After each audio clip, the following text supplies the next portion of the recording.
வணக்கம். நான் இன்றைக்கி எதை பற்றி பேச போகிறேன்னா, நமக்கு எல்லாத்துக்கும் பிடிச்ச தமிழ் மொழியை பற்றி. இப்போ நம்ம இந்த வீடியோவை ஒரு பாடலோடு ஆரம்பித்தோம். முதே தமிழே அழகிய மொழியே எனதுயிரே. தமிழின் சிறப்பை சொல்லாத நான் இல்லை, பேசாத வாயில்லை, பாடாத வரிகள் இல்லை. அப்படிப்பட்ட தமிழோட சிறப்பை சொல்வதற்காகவே இந்த ஒரு காணொளி. ஏன் பிறந்தோம், எதற்காக பிறந்தோம், ஏன் இவர்களுக்காக பிறந்தோம் என்றெல்லாம் கூட நினைத்தவர்கள் உண்டு.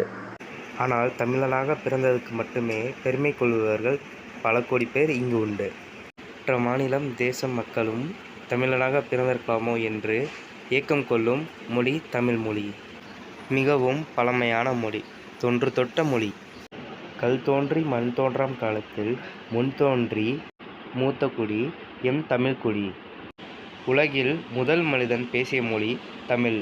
மற்ற மொழிகளுக்கெல்லாம் இல்லாத சிறப்பு எம் தாய்மொழியாம் தமிழ் மொழியில் இருக்கிறது. என்னவென்று கேட்கிறீர்களா? தாய்மொழி தமிழையை கடவுளாக கும்பிடுவது. தமிழ் தாய்க்கு கோவில் கட்டி கொண்டாடிய மொழி எம் தமிழ் மொழி. எம் தமிழ் மொழி எம் தமிழ் இனம் அனைவராலும் புகழப்படும் மொழி தமிழ் மொழி. மற்ற நாட்டவரும் நம் நாட்டிற்கு வந்து பல பாடல்களை ஏற்று பெருமை கொள்ளும் மொழி தமிழ் மொழி. மற்ற மொழிகளை கற்கும் அளவினிலும் தமிழை இனிமையாக கற்றுக்கொள்கின்றனர் மற்ற மொழியினர். இதைவிட சொல்ல என்ன பெருமை வேண்டும்? மற்ற மொழியினர் தாய்மொழியிலேயே பெயர் வைத்து கொண்டனர். ஆனால் தாய்மொழியையே பெரியாராக வைப்பது இந்த சிறப்பான தமிழ் மொழி மட்டுமே ஆகும். இப்பேற்பட்ட தமிழை பேசும் தமிழன்களின் எண்ணிக்கையும் எண்ணில் அடங்காதது. நம் திருச்சியில் உள்ள கல்லணை அக்காலத்திலேயே உலகின் 4வது தொழில்நுட்பம் உண்ட பயன்படுத்தி தண்ணீரை தேக்கி வைப்பதில் இன்றளவும் எச்சேதுமும் இல்லாமல் தண்ணீரை தேக்கி வைப்பதில் தமிழனின் புகழை நின்று பேசுகிறது. தமிழனின் பெருமை என்று சொன்னால் அது இணையாகாது. கங்கை கொண்ட சோழபுர கோவில். உள்பக்க சுவற்றில் மரகத நாணயங்கள் பதிக்கப்பட்ட கோவில். கோடை காலங்களில் குளிரையும் மழை காலத்தில் வெதுவெதுப்பையும் தொழில்நுட்பத்தை பயன்படுத்தி அன்றே கட்டப்பட்டது. இப்போ நம்ம தமிழ் மொழியை பற்றி சுவாரஸ்யமான தகவல்களை பார்க்கலாம். இந்த உலகத்தில் வாழ்கிற சுமாராக 9 கோடி மக்கள் தமிழ் மொழி பேசுகிறாங்க. இந்த உலகில் மொத்தம் 6809 மொழிகள் உள்ளன. இதில் எழுத்துக்களை கொண்ட மொழி மொத்தம் 100. அதில் 6 மொழிகள் பழமையான மொழிகள். அவை யாவை என்றால் ஹீப்ரு, கிரேக்க மொழி, லத்தீன், சமஸ்கிருதம், சீன மொழி மற்றும் நம் தமிழ் மொழி. ஆனால் இந்த தமிழ், சீன மொழி, ஹீப்ரு ஆகிய மொழிகள் மட்டும்தான் பேச்சு மற்றும் எழுத்திலும் உள்ளன. இது நாம் பெருமை கொள்ள வேண்டிய விஷயம். உலகில் மனிதர்களுக்கு இருந்த முதல் மொழி தமிழ் மொழி என்றதை ஆய்வாளர் அலெக்ஸ் காரியர் கூறியுள்ளார். சுமார் 20,000 ஆண்டுகளுக்கு முன்பு தமிழ் மொழி வந்திருக்கலாம் என்று ஆய்வாளர்கள் கூறுகிறார்கள். தமிழ் பேச தெரிஞ்ச மக்களுக்கு பால் பேருக்கு தமிழ் மொழி எழுதவோ படிக்கவோ தெரியாது. நம் தமிழ் மொழி திராவிட குடும்பத்தில் சேர்ந்த மொழியாகும். தமிழ் மொழி பரவலாக தமிழ்நாடு, இலங்கை, பாண்டிச்சேரி என்கிற இடங்களில் தான் பேசப்படுகிறது. தமிழ்நாடு, சிங்கப்பூர், புதுச்சேரி என்கிற இடங்களில் தமிழ் ஆட்சி மொழியாக உள்ளது. அம்மா என்கிற வார்த்தை தமிழில் அழகியது என்று உணர்த்துகிறது. ஆ என்பது உயிரெழுத்தையும், இம் என்பது மெய்யெழுத்தையும், மா என்பது உயிர்மெய் எழுத்தையும் குறிக்கின்றது. தமிழ் மொழியில் ஏறத்தாழமாக 22 வழக்கு மொழிகள் உள்ளன என ஆய்வாளர்கள் குறிப்பிடுகிறார்கள். அடுத்து நம்ம யாரை பற்றி பார்க்க போகிறோங்கிறது இந்த படத்திலே உங்களுக்கு நல்லாவே தெரியும். மூவேந்தர் என்கிற சேரர், சோழர், பாண்டியர்களை பற்றி இப்பொழுது காண்போம். சங்க காலம்.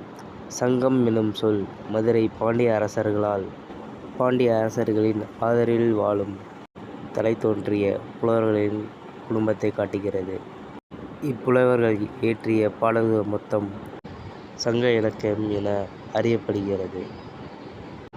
சங்க காலத்தை பற்றி அறிந்து கொள்ள நமக்கு கிடைத்த சான்றுகள் கல்வெட்டுக்கள், செப்பு பட்டயங்கள், நாணயங்கள், பெருங்கற்கால நினைவுச் சின்னங்கள், அகழாய்வு பொருட்கள், இலக்கிய சான்றுகள், அயல்நாட்டுகள் குறிப்புகள் போன்றவை சங்க காலத்தை பற்றி அறிந்து கொள்ள உதவுகின்றன.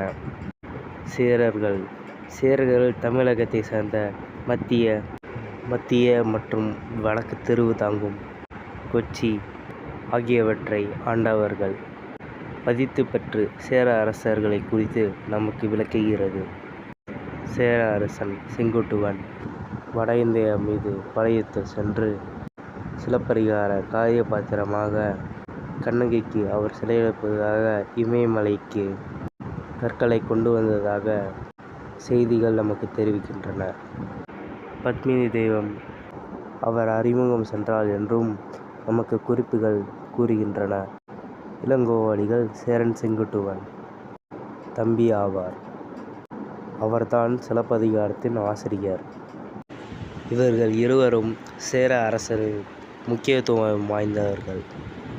உதயன் சேரராதன், இமயவர்மன் நெடுஞ்செழியராதன், சேரன் செங்குட்டுவன், சேரன் இரும்புவன்.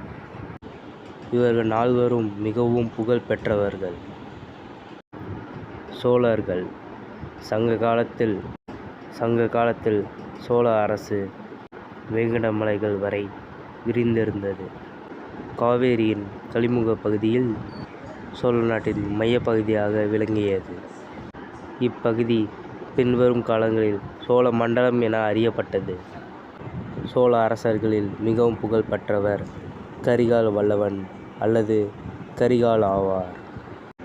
அவர் தம்மை எதிர்த்த சேரர், பாண்டியர்கள் மற்றும் அவர்களை ஆதரித்த 11 வேலியின் தலைவர்களின் புக்குப்படி தஞ்சாவூர் பகுதியை சார்ந்த வெண்ணி என்றும் சிற்றூரில் தோற்கடித்தார்.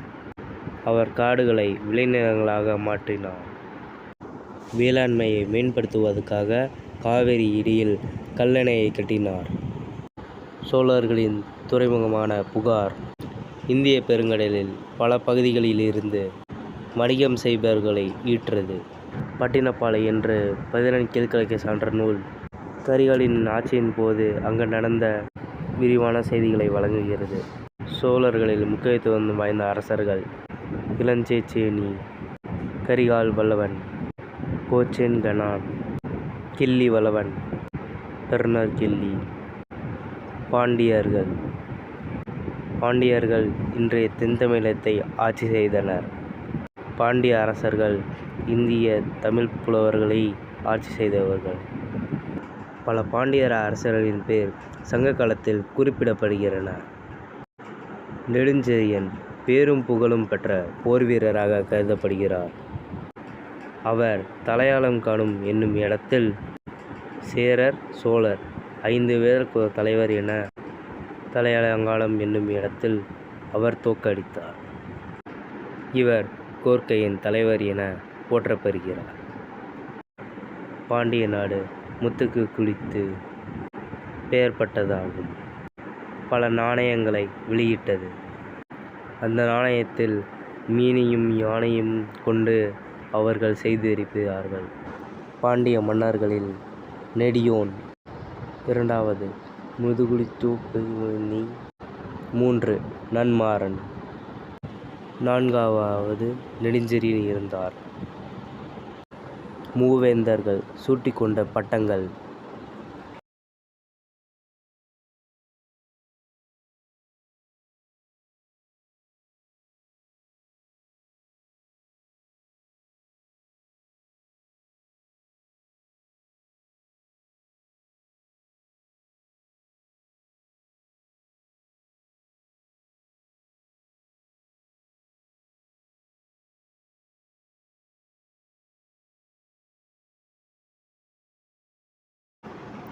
அடுத்து நம்ம பார்க்க போகிற திருவள்ளுவர் என்று சொன்னாலே நமக்கு எல்லாத்துக்கும் முதல்ல ஞாபகம் வருது அவர் எழுதின திருக்குறள் தான். நம்ம பள்ளி பருவத்திலேருந்தே அவர் எழுதின திருக்குறளை படிச்சுட்டு வரோம். ஒரு மனிதனோட வாழ்க்கைக்கு தேவையான எல்லா விஷயத்தையும் திருக்குறள் மூலமாக எல்லாத்துக்கும் உணர்த்தியிருக்காரு. அப்படிப்பட்ட திருக்குறள் உலகெங்கும் அவங்கவுங்க மொழியில் மொழிபெற்று படித்து வராங்க. திருவள்ளுவர் அனைத்து தமிழர்களாலும் அவர் போற்றப்படுகிறார். தமிழ்நாட்டோட ஒரு பண்பாட்டு சின்னமாகவும் அவர் தெரிகிறார். திருவள்ளுவரோட இயற்பெயரும் அவரோட வாழ்ந்த இடமும் சரியாக தெரியல. இருப்பினும் அவர் கிபி 1ஆம் நூற்றாண்டில் சென்னையில் இருக்கிற மயிலாப்பூரில் வாழ்ந்ததாக கருதப்படுது. காவேரி பக்கம் அருகில் வந்த மார்க்கசேனு என்ற ஒருத்தர் அவரோட புதல்வியை மணமுடிச்சு தந்ததாக சொல்லப்படுது. ஆதிபவன் பெற்றோருக்கு பிறந்ததாகவும் மதுரையில் வாழ்ந்ததாகவும் சொல்லப்படுது. தமிழக அரசு 133 அடியில் அவரோட நினைவாக ஒரு சிலையை அணுகியிருக்கு. இதை முக்கால சங்கமிக்கும் இடமான கன்னியாகுமரியில் அமைஞ்சிருக்கு. அதே போல் சென்னையில் வள்ளுவர் நினைவாக வெள்ளுவங்கோட்டை ஒன்று அமைக்கப்பட்டிருக்கு. திருவள்ளுவர் எழுதிய 1333 குறளும் வள்ளுவர் மண்டபத்தில் பொறிக்கப்பட்டிருக்கு. அது மட்டும் இல்லாமல் கோயில் தோன்றிய இடத்துல நினைவிடமும் தோன்றிருக்கு. இந்த நினைவிடம் 1976ஆம் ஆண்டு கட்டப்பட்டிருக்கு. தமிழக அரசு 1971ஆம் ஆண்டு திருவள்ளுவர் நினைவு நாளாக ஏற்றுக்குச்சு. இத்துடன் என் உரையை முடித்துக் கொள்கிறேன். நன்றி.